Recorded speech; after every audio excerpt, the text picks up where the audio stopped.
Démarré en novembre 2019, le projet d'adaptation basé sur les écosystèmes fait la promotion de l'approche EBA en intégrant la restauration des forêts et l'agriculture résiliente au climat comme stratégie importante pour lutter contre les changements climatiques et améliorer les moyens de subsistance des populations rurales du centre et du nord du Bénin.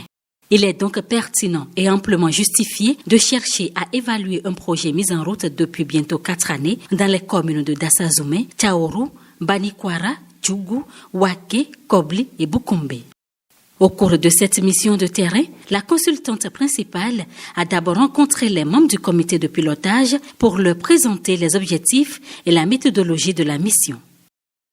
C'est important de rencontrer ces acteurs-là pour savoir un petit peu quelles sont les orientations stratégiques, quelles sont leurs priorités, quelles sont leurs attentes par rapport à cette évaluation à mi-parcours. Et puis, essayer d'adapter le programme de mission à leurs besoins et à leurs requêtes. Les membres du comité de pilotage, après avoir suivi avec attention la méthodologie définie et fait usage des outils variés et des indicateurs qui permettent de mesurer les résultats à mi-parcours, nous livrent leurs impressions. Nous avons quand même été heureux de savoir que la mission maîtrise le sujet.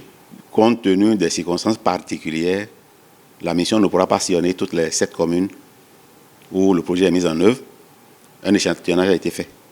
Donc, c'est savoir sur quelle base l'échantillonnage a été fait. On a fini par s'entendre sur les critères. Et cela nous rassure en tant que membre du comité de pilotage que sur la base de ces critères, les 4 communes qui ont été choisies sont bien choisies. Donc, de façon globale, moi, je pars avec une satisfaction. Et je recommande à l'équipe de prendre en compte autant que faire se peut les recommandations que nous avons formulées. Le coordonnateur national du projet insiste sur l'importance de cette mission d'évaluation qui garantira la poursuite des travaux du projet. La mission d'évaluation à mi-parcours est cruciale parce que c'est là où vous rendez compte de ce que vous avez fait et puis, disons, des vues extérieures viennent se prononcer. Et cela, pour nous, c'est que cela puisse déboucher sur une conclusion satisfaisante, de sorte à ce que le travail que nous avons fait soit valorisé. Et maintenant, nous sommes ouverts aux recommandations que la mission va faire pour, disons, améliorer nos pratiques et puis les processus que nous avons mis en place afin d'atteindre les objectifs. Les 2 consultants ne cachent pas leur satisfaction après leur visite des coopératives de production de noix de cajou et des plantations. Nous avons visité la coopérative qui est à Tchaourou ici. Elle s'appelle Ifedou.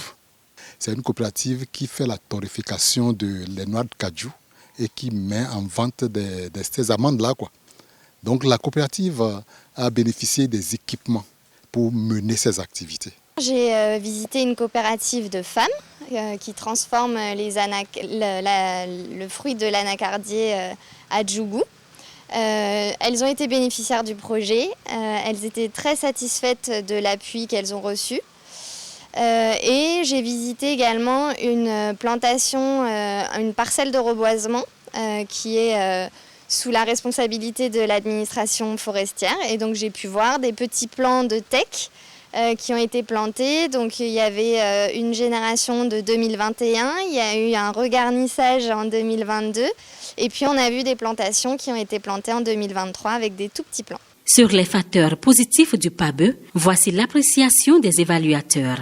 Au niveau de la coopérative, les femmes étaient très satisfaites parce qu'elles ont reçu des équipements qui leur ont permis d'augmenter leur production, de travailler plus vite. Donc ça leur a permis d'avoir un gain en termes de bénéfices. Et ça a rendu aussi leur activité plus attractive. Donc au départ, avant le projet, elles n'étaient que 7 dans la coopérative. Aujourd'hui, elles sont 21. Donc le projet non seulement leur a apporté des bénéfices financiers, mais en plus a rendu l'activité plus attractive. Et donc pour ça, elles étaient très, très reconnaissantes du projet. La conception du projet a intégré les acteurs de base. Les mairies, les CSEC, les forestiers, tout le monde était là pour pouvoir dire voilà nos objectifs, voilà nos besoins. Donc le projet a cerné ces besoins-là. Ça, c'est un point fort. Deuxièmement, le projet se base sur les institutions régaliennes de l'État pour continuer, pour faire son travail. Donc c'est des institutions pérennes. qui, lorsqu'elles seront formées, renforcées correctement, pourront vraiment faire durer les résultats de ce projet. Des recommandations fort utiles ont été formulées à l'endroit de l'UGP.